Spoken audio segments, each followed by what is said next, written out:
Hello friends, कैसे हैं आप सभी। I hope you all are doing well. तो आज हम स्टार्ट करेंगे हरियाणा इरिगेशन सिस्टम, हरियाणा में सिंचाई व्यवस्था। तो सिंचाई व्यवस्था सबसे पहले हम करेंगे होती क्या है। तो सिंचाई व्यवस्था, सिंचाई जो है कृषि उत्पादन की सबसे प्रमुख प्रक्रिया होती है, जिसमें हम अपनी फसल तक, जो भी हम फसल उगाते हैं उस तक पानी पहुँचाने की व्यवस्था करते हैं, उसे हम कहते हैं सिंचाई व्यवस्था। नहरें सिंचाई का सबसे प्रमुख स्रोत मानी जाती हैं। नहरें नदी का हिस्सा होती हैं जो कि मानव निर्मित होती हैं। जो ये नहरें होती हैं नदी से पानी लेकर खेतों तक जाती हैं। इसके अलावा कुएं तालाबों से भी सिंचाई की व्यवस्था की जाती है। और प्रमुख नदी जीवन रेखा है जो हरियाणा की, हम पहले भी इसके बारे में पढ़ चुके हैं। तो ये है यमुना नदी। यमुना नदी और सतलुज नदी से नहरें निकालकर, सतलुज नदी जो है वो पंजाब में बहती है, लेकिन उससे नहरें बनाकर, उस पर बांध बनाकर, फिर उससे नहरें निकालकर उन्हें हरियाणा तक की व्यवस्था करके, और फिर उसके बाद हमने सिंचाई की व्यवस्था को बनाया है। इसके बाद सतलुज नदी जो है, सतलुज नदी जैसे हमने पढ़ा अभी, सतलुज नदी के नांगल बांध से नहरें निकालकर हरियाणा में लाई गई। और ये नहरें फतेहाबाद, ठीक है, फतेहाबाद से के मतलब जो बॉर्डर पे है पंजाब और हरियाणा के, टोहाना में आकर ये हरियाणा में शुरू होती हैं। तो इसलिए टोहाना को क्या है, नहरों का शहर भी कहा जाता है, क्योंकि इसके बाद जो मतलब सतलुज नदी से नहर हम निकाल के लेके आए उसको हम भाखड़ा नहर कहते हैं। बट उसके बाद टोहाना से ये कई सारी नहरें भी अलग से निकलती हैं जो कि सिंचाई व्यवस्था करती हैं अलग अलग जिलों में। तो इसके बाद हम करते हैं मेन सोर्स ऑफ इरीगेशन। सिंचाई के प्रमुख साधन कौन कौन से हैं? नहरें, कुएं, तालाब और नलकूप आदि।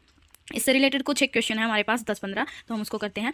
नहरों से सिंचाई मतलब कितना ही परसेंट की जाती है, कितने परसेंट जिलों में की जाती है? तो ये है 51.12%, ठीक है। इसके बाद सेकंड क्वेश्चन है कुल सिंचित क्षेत्र कितना है जिसमें सिंचाई की जाती है? तो वो है 27.74 लाख हेक्टेयर। उसके बाद थर्ड क्वेश्चन है हरियाणा सिंचाई विभाग का मुख्यालय कहाँ है? तो ये पंचकुला सेक्टर 5 में है। सर्वाधिक सिंचाई वाला जिला कौन सा है? सिरसा। सबसे कम सिंचित जिला कौन सा है? पंचकुला। नहरों द्वारा सर्वाधिक सिंचाई वाला, मतलब नहरों से जो सिंचाई की जाती है वो कौन सा जिला है? सिरसा। सबसे कम नहरों द्वारा सिंचाई वाला जिला कौन सा है? पंचकुला। इसके बाद है सर्वाधिक नलकूपों द्वारा सिंचाई करने वाला जो जिला है वो कौन सा है? कैथल। और सबसे कम नलकूपों द्वारा सिंचाई पंचकुला में की जाती है। उसके बाद नहरों का शहर, अभी हमने पढ़ा नहरों का शहर किसे कहा जाता है? टोहाना, फतेहाबाद में जो है। इसे क्यों कहा जाता है? क्योंकि यहाँ पे बहुत सारी नहरें अलग से निकलती हैं जो अलग अलग राज्य, अलग अलग जिलों में सिंचाई व्यवस्था प्रदान करती हैं। उसके बाद है राज्य में सिंचाई की सबसे प्राचीन विधि कौन सी है? तो ये है रहट विधि, जो कि बैलों द्वारा चक्की से कुएं से पानी निकाल कर की जाती है। जैसा कि अभी ये है रहट सिस्टम, रहट प्रणाली, जिसमें कि मतलब ये बैल ऐसे घूमते हैं, फिर इससे कुएं से पानी निकलता है, और ये देखिए पीछे मतलब पानी को फसल तक पहुंचाने की भी व्यवस्था की गई है। इसे हम रहट प्रणाली कहते हैं। ओके। सबसे बड़ा नहर तंत्र भाखड़ा नहर तंत्र, जिसकी लंबाई कितनी है? 6279.57 किलोमीटर। और इससे कुल नहरें कितनी निकलती हैं? 558। सबसे बड़ा नहर तंत्र कौन सा है? भाखड़ा नहर, जो कि सतलुज नदी पर बांध बनाकर हरियाणा में लाकर फतेहाबाद से ये हरियाणा में एंटर करती है, टोहाना जिले से। उसके बाद वहाँ से ये अलग अलग नहरें जो डिवाइड होती हैं उनकी कुल कितनी काउंटिंग है, कितनी है वो? 558। उसके बाद है पश्चिमी यमुना नहर तंत्र। तो ये इसकी लंबाई कितनी है? 4295.35 किलोमीटर। और इससे कुल कितनी नहरें निकलती हैं? 473। उसके बाद राज्यों की सबसे प्राचीन नहर कौन सी है? मतलब हरियाणा राज्य की सबसे पुरानी नहर, जो कि पश्चिमी यमुना तंत्र है। ये कब बनी थी और ये पुरानी कैसे है, प्राचीन कैसे है, तो इसके बारे में हम आगे पढ़ेंगे। राज्य में जो नहरों के जाल की कुल लंबाई कितनी है? नहरों का जाल मतलब कुल नहरों का सबका मिला के इतना है 14,814। इसके बाद कुल चैनल कितने हैं? तो 1594। इसके बाद हम करते हैं पश्चिमी यमुना नहर, जो कि सबसे पुरानी नहर है। अब ये सबसे पुरानी क्यों है, हम इसके बारे में पढ़ेंगे। इसकी सर्वप्रथम जो खुदाई है वो पृथ्वीराज चौहान के समय में की गई थी। इसका पुनरोद्धार मतलब दोबारा से काम शुरू हुआ था 1355 में फिरोज शाह तुगलक द्वारा किया गया था। आधुनिक समय में इसका निर्माण जो है 1879 में हुआ था। फिर इसका उद्गम के बारे में हमने कल भी पढ़ा था और हम फिर से पढ़ रहे हैं। तो इसका उद्गम कहाँ से होता है? यमुना के पश्चिम किनारे, जो एक यूपी की तरफ निकल जाती है उसको हम पूर्वी किनारा कहते हैं, और जो हरियाणा की तरफ आ जाती है उसे पश्चिमी किनारा कहा जाता है। तो यमुना के पश्चिमी किनारे के ताजेवाला बांध के नाम से जाना जाता था। हमने ये कल भी पढ़ा था कि पहले इसका नाम ताजेवाला बांध था, फिर बाद में इसका हथीनी कुंड बांध हुआ। तो जो हथीनी कुंड बांध है उससे इसका उद्गम होता है, जो कि हरियाणा के यमुनानगर में है। तो पश्चिमी यमुना नहर की कुल लंबाई कितनी है? 86 किलोमीटर शाखाओं सहित। पश्चिमी यमुना नहर की लंबाई कितनी है? 3226 किलोमीटर शाखाओं सहित, मतलब जो इससे नहर निकाल गई है उनके साथ इसकी लंबाई कितनी है? तो 3226 किलोमीटर। तो इसकी प्रमुख शाखाएं हम करेंगे, मतलब शाखाएं मतलब नहर जो इससे अलग से निकलती हैं। तो इसकी प्रमुख शाखा सबसे पहली है सिरसा शाखा नहर, जो पश्चिमी यमुना नहर की सबसे बड़ी शाखा है। और इसका निर्माण कब हुआ था? 1896 में हुआ था। और इसमें कौन कौन से जिले में ये बहती है या सिंचाई की जो व्यवस्था प्रदान करती है? तो ये सिरसा, फतेहाबाद और जींद में। इसके बाद है बरवाड़ा शाखा नहर, जो कि सिरसा शाखा नहर की उप शाखा है। और कौन से जिले में है? हिसार में। इसके बाद है हांसी शाखा नहर। तो इसका निर्माण 1959 में हिसार जिले के हांसी क्षेत्र में हुआ था, जो कि जल की आपूर्ति करती है।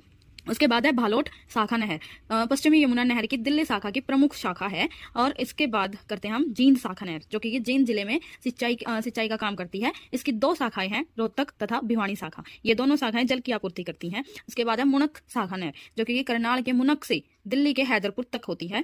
और इसकी लंबाई कितनी है? 102 किलोमीटर। इसका निर्माण कब हुआ था? 2012 में इसका निर्माण पूरा हुआ था। तो इसके बाद हम करते हैं भाखड़ा नहर। भाखड़ा नहर जो है सतलुज नदी से, जो कि पंजाब में बहती है, हमने पहले भी इसके बारे में पढ़ा और अब भी पढ़ रहे हैं, तो जो कि पंजाब में बहती है, उस पर नांगल बांध बनाकर ये हरियाणा की तरफ बहती है, जो कि हरियाणा में सिंचाई की व्यवस्था प्रदान करती है। और ये जो है सिंचाई व्यवस्था का सबसे प्रमुख तंत्र माना जाता है, सबसे बड़ा भी है, इसलिए सबसे प्रमुख माना जाता है। सतलुज नदी जो है 226 सतलुज नदी पर जो है जो बांध है, भाखड़ा बांध है, जो उसको सॉरी नांगल बांध है। भाखड़ा नदी का नाम है, नांगल बांध है, तो इसको भाखड़ा नांगल बांध भी कहा जाता है वैसे।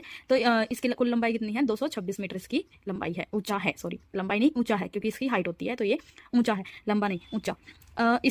इस नहर से कुल 558 नहरें आगे निकलती हैं। ये टोहाना फतेहाबाद से हरियाणा में प्रवेश करती है। इसका जल जाल या नहर जाल के कारण मतलब बहुत सारी नहरें निकली हुई है, तो टोहाना को जो है नहरों का शहर भी कहा जाता है। हरियाणा के सिरसा, फतेहाबाद और हिसार में सिंचाई व्यवस्था ये प्रदान करती है। इसकी 2 शाखाएं हैं, बरवाड़ा लिंक नहर, जिसकी लंबाई कितनी है? 1700 क्यूसेक। उसके बाद नरवाना लिंक नहर, जिसकी कितनी है? 2700 क्यूसेक। भाखड़ा नहर को अम्बाड़ा डिवीजन के अंदर कौन कौन से जो है जिले आते हैं, ये आप कमेंट में बताना। ओके, अम्बाड़ा डिवीजन की जो है जीवन रेखा भी से कहा जाता है। उसके बाद है गुरुग्राम नहर। ये गुरुग्राम नहर जो है जो हमारी पश्चिमी यमुना नहर का ही एक वो है, शाखा है। तो इसका ये दिल्ली के पास ओखला नामक स्थान से यमुना बांध से बनाकर निकलती है। और इस कौन कौन से जिले में ये बहती है? कौन कौन से जिले में है? गुरुग्राम और फरीदाबाद में। निर्माण कब हुआ इसका? 1966 में शुरू हुआ था और 85 में इसका निर्माण खत्म हुआ था। उसके बाद हम करते हैं भिवानी नहर। तो भिवानी नहर से निकाली गई छोटी नहर है, भाखड़ा नहर बनाकर हरियाणा की तरफ बहती है, और हरियाणा में टोहाना से ये जो है प्रवेश करती है, और वहां पर उससे जो नहर निकलती है, एक नहर उसमें है भिवानी नहर। ठीक है, फतेहाबाद वहां पे जिला है, उसके पास भिवानी जिला है, उसमें ये नहर निकलती है। ठीक है, तो कौन से जिले में ये अपनी जो है व्यवस्था प्रदान करती है? भिवानी जिले में। उसके बाद करते हैं हम जवाहरलाल नहर। भाखड़ा से निकाली गई है, भाखड़ा नहर से निकलती है, और कहाँ तक या कौन से जिले में? तो सोनीपत जिले में ये अपनी सिंचाई व्यवस्था प्रदान करती है। उसके बाद द मोस्ट इंपोर्टेंट, जिसपे मतलब कि डिस्प्यूट भी चला हुआ है हरियाणा और पंजाब के बीच में, तो वो कौन सी नहर है? SYL। ये भी पूछा जा सकता है कि वो कौन सी नहर है जिसपे जो हरियाणा और पंजाब का जो है डिस्प्यूट है, तो SYL। और SYL की क्या फुल फॉर्म है? सतलुज यमुना लिंक। इसकी कुल लंबाई कितनी है? 212 किलोमीटर। उद्गम कहाँ से होता है? कर्पूरी गांव, पंजाब से। और हरियाणा में कुल लंबाई कितनी है? 91 किलोमीटर। और हरियाणा की जीवन रेखा भी से कहा जाता है सतलुज यमुना लिंक नहर को। तो आज का ये हमारा कंटेंट था। आज हमारी यहाँ पे क्लास खत्म होती है। आई होप कि आपको क्लास समझ आई होगी अच्छे से। Thank you.